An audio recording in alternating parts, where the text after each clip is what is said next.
हम लोगों ने 10 फरवरी को विधानसभा घेराव किया और उसके बाद सरकार को लेटर दिया, अल्टीमेटम दिया कि यदि सरकार पंचायत इलेक्शन से पहले हमारी मांगे नहीं मानती है तो इस बार वोट की चोट करेंगे। वोट की चोट का मतलब यह है कि इस बार हम लोग को बीजेपी का बायकॉट करेंगे। क्यों? क्योंकि सरकार ईमानदार नहीं है। सरकार ने अपने वायदे को तोड़ा। बाल रही आंदोलन में उन्होंने बोला था 2 महीने के बाद बात करेंगे, लेकिन 2 महीना 5 फरवरी को खत्म हो गया, बातचीत नहीं हुई। बाल रही आंदोलन के बाद उन्होंने प्रॉमिस किया था कि जो 78 लोगों पे हमने केस लगाए सारे केस वापस लेंगे। सारे केस वापस नहीं लिए और 9 आदमियों को गिरफ्तार किया। एक तरफ सरकार वार्ता के लिए बोलती है और दूसरी तरफ सरकार अरेस्ट करती है लोगों को। तो यदि हमारे समाज का दमन करेगी और ये सरकार समझती है कि इनको डराएंगे, भूल कर ये सरकार, हम डरने वालों में से नहीं है, हम लोग लड़ाई करने वालों में से हैं। इसलिए बार बार सरकार को बोल रहे हैं भूल जाओ। अरे भूल जाओ, तुम हमारा दमन नहीं कर पाओगे। कितने दिन दमन करोगे? 78 साल तक हम चुप बैठे रहे। अब हम लोग रायका समाज और हमारे पूरे जो DNT 32 समाज को हमने ऑर्गेनाइज कर रहे हैं। इस बार हमारे हक और अधिकार छोड़ेंगे नहीं किसी भी कीमत में। सर, अभी जो आपकी पहले वार्ता हुई, फिर बाद में ये मतलब ऐसा क्यों हुआ? किस बात को लेके ये कुछ उनका लिंक हो सकता है। जैसे हमने किसानों पशुपालकों की हमने आवाज उठाई।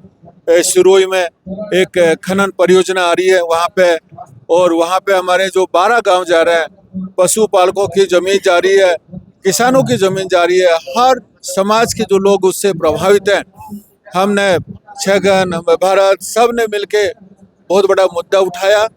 सरकार ने हो सकता है उस बिजनेसमैन को सपोर्ट करने के लिए कि ये लोग यहाँ पे नहीं आए और ये लोग किसानों और पशुपालकों की आवाज नहीं उठाए, इसलिए उन्होंने हमारे उसी दिन, जिस दिन मैं जयपुर आया उसी दिन उन्होंने ये 9 आदमी हमारे गिरफ्तार किए।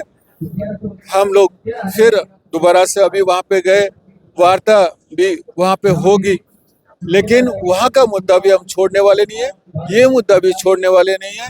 अभी रोहट में है, कॉरिडोर आ रहा है, वहाँ पे 9 गांव जा रहे हैं, वो मुद्दा भी हम छोड़ने वाले नहीं है।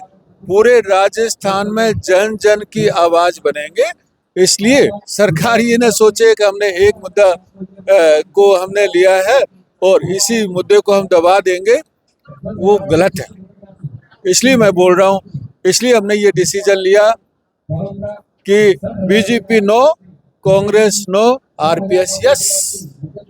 इसलिए यदि ये लोग हमें जेब में लेके चलेंगे, अभी तक रायका समाज को जेब में लेके चलिए बीजेपी कि ये तो हमारे वोट है, इनको तो करो ना करो, ये तो अपने साथ ही आएंगे। अरे भाई, हमारे युवा शक्ति जाग चुकी है, हम लोग भी पढ़े लिखे होने जा रहे हैं और हमारे लोग भी जागृत है। यदि हमें अपना हक और अधिकार नहीं दिया, भूल जाओ, हम वोट नहीं करेंगे। नहीं करने का मतलब आपके पार्टी को नहीं देंगे और ना ही कांग्रेस को देंगे, क्योंकि कांग्रेस ने हमारा मुद्दा विधानसभा में नहीं उठाया। कांग्रेस ने कभी DNT की बात नहीं की। इसलिए इस बार हम लोग RPS के कैंडिडेट, राष्ट्रीय पशुपालक संघ के कैंडिडेट खड़े करेंगे। जहां जहां DNT और राष्ट्रीय पशुपालक संघ की मेजोरिटी है, वहां के सरपंच बनाएंगे।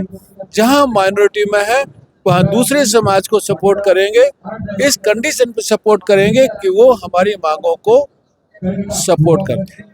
अभी कितने ऊपर मुकदमा हुआ है और अभी आप बोल रहे थे कि हमने छोड़ा के भी लेके आए हैं, तो क्या है?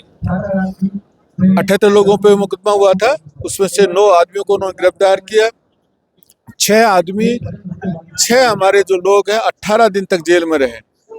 लोअर कोर्ट में उनकी जमानत खारिज हुई, सेशन कोर्ट में खारिज हुई, लेकिन हमने हिम्मत नहीं हारी। हम लोग हाई कोर्ट गए और हाई कोर्ट से 6 आदमी की जमानत करा के लेके।